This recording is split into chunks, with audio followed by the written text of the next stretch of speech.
Joining us is MS Now politics reporter Will McDuffie at City Hall, MS Now investigative reporter Mark Santilla at That Block Party, Politico reporter and New York Playbook co-author Emily No, and MS Now political analyst and former executive director of the New York State Democratic Party, Basil Smikle. We have a great panel to kick things off here. Will, I'm going to go to you first, though. There's a lot of energy in the city today. This is not your typical inauguration. What are you hearing, seeing, and feeling around City Hall right now? Well, there are a couple thousand people here celebrating the swearing in of the new mayor. Even just riding the subway down here this morning, you saw people, wearing the hats bearing the insignia of his campaign logo. A lot of excitement here up and down Manhattan and other parts of the city as well. And I think that just reflects what kind of energy he was able to produce in this campaign.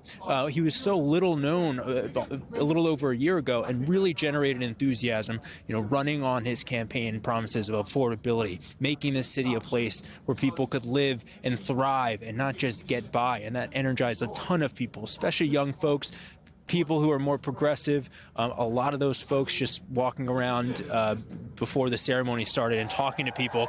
A lot of young people, a lot of folks who consider themselves progressives, members of, the Democratic Socialists of America. That's his base, and that's who really brought him over the finish line, and they're showing out for him today. Mark, have you ever been to a block party for a mayor's inauguration before? And what are you hearing from people in the crowd? I've heard through the grapevine that there are some people there who have traveled hours and hours to stand there in the cold just to be part of this. Antonia, I have been to a lot of block parties, but never a block party for an inauguration. Where you just saw Will, that's a ticketed event. But because Mamdani is so connected with the residents of New York City throughout many different boroughs here, the 5 boroughs, they wanted to open it up, make it a free event. And take a look, Antonia, just how many people are lining Broadway right now in the very cold conditions out here, but people have been out here for hours. And you're right, Antonia, we had people, one woman we talked to made the drive from Maine, another person, a group of friends, they came in from Milwaukee, Wisconsin, told us they drove 15 hours just to be here, just to bear witness to history. They said it was so important to be here in person, gathering and spending this time together, being here for this moment. Take a listen. This is a celebration to say now the work begins, and we'll be behind them the whole way. We drove in from Milwaukee, 15-hour drive, and we did that because we think, at least me, I think Zohran is one of the most electric politicians of the time. I want to hear Zohran continue to be authentic. I want to hear Zohran continue to inspire all these kinds of people to show up and be a part of a movement like this. Him being the mayor now has inspired people like me to take that step, take that leap, and just go strive for what you want. And so what you're seeing right now, people along what's called the Canyon of Heroes. This is Broadway here alone in Manhattan. And there are thousands of people gathered and really engaged. They're watching these large monitors. It went from sort of a lot of jubilation, dancing at the top. And then when the inauguration began, we really saw people sort of locked in, shoulder to shoulder rather, strangers standing next to strangers, all brought here for this moment, which is really incredible when you consider it's January 1st, right? It's a holiday. It is very cold out here, but that's not bothering people today who've made the trip, made this journey just to be together. Antonia, we'll send it back to you. Mark, so grateful that you're out there speaking to people, feeling that energy, even though it is really cold. I hope you're able to stay warm yourself. Basil and Emily, I want both of your thoughts on what this moment represents. I think it's so fascinating that there are people who traveled all the way from Maine and Milwaukee. Of course, there's thousands of New Yorkers there, too. But I think it speaks to the fact that he's become a national figure, even though this is a local job. His job is to take care of this city, not even this entire state, just this city, the 8 million or so people who are here. But he clearly represents something more than that. He does. His campaign was not just a campaign for office, it was a movement. It was a movement candidacy. He campaigned about intentionality and he campaigned about aspiration. And that's something that I think a lot of voters across the country really want to feel connected to, that hopefulness that I think in many ways has been beaten out of so many of us over the last couple of years, and certainly in the last year, which has been really difficult. So campaigning in that way, something that that, to someone who started in politics, my mentor used to tell me every movement becomes the establishment. And I haven't been in it that long, 30 years maybe, but we're part of the establishment, and we kind of have to recognize that and be okay with this younger generation coming in and saying, no, we're going to take the reins. When I came up, a lot of the older folks didn't let that happen. They were very sort of wait your turn. This younger generation of voter is not waiting for their turn. And quite frankly, that's good to see. That is very empowering. And so when you have that kind of energy metastasize around the country, it's no wonder people want to be here to be a part of it, because it could be, and I think is, a template for what can happen going forward. Basil's exactly right. The momentum behind Mamdani, the enthusiasm he has generated nationwide, internationally, is something that Democrats and Republicans are hoping they can replicate even a little bit. The folks out there in the Canyon of Heroes in New York City, all around the country watching today, I think see a little bit of themselves in him. You see a lot of those folks that were interviewed are of South Asian descent. They're excited about the first South Asian mayor of New York City, the first Muslim mayor.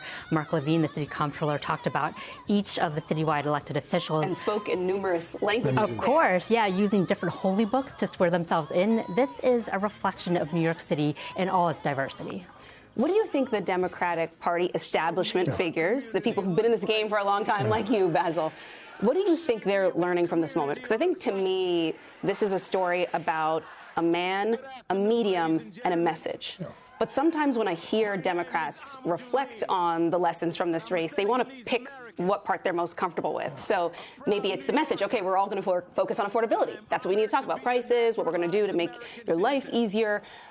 Or they're saying, we got to get on TikTok. We have to just be on social media and have our presence seen and heard in a new and fresh way. Do you think you can pick apart that trifecta, or are all three of those pieces key to his success? All of them are. You have to engage the ecosystem. It's not just about being on TV or having a podcast.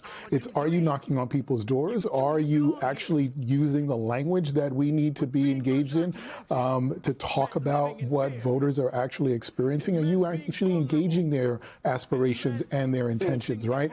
So that engaging that entire ecosystem is incredibly important. And look, in moments like this, I always reflect on my career, right? And I go back to some things that I learned very early on, that some people could either feel threatened by you or take credit for you. And a lot of older political folks sometimes feel threatened by new language, by new ways of engaging voters. And there are others that should feel like, you know what, let me not so much take credit for it, but let me find a way to work with folks so I can benefit and we can collectively benefit from what this new generation brings to the table. And there are a lot of folks that are very resistant to that. And, when Mamdani won the primary, he had to take that whole summer and a little bit of the fall to engage a lot of those voters that didn't support him because they're like, this is new. Including black voters who at the time were very skeptical of him, but then really got behind him in waves. Absolutely right. So it took that time, those months, to be able to say, you know what, let me go out and talk to these voters because they're skeptical of me, but we can work this out. And he's done that. We have some new sound from AOC's speech earlier. I want you to take a listen. And Emily, I have a question for you on the other side. New York, we have chosen courage over fear.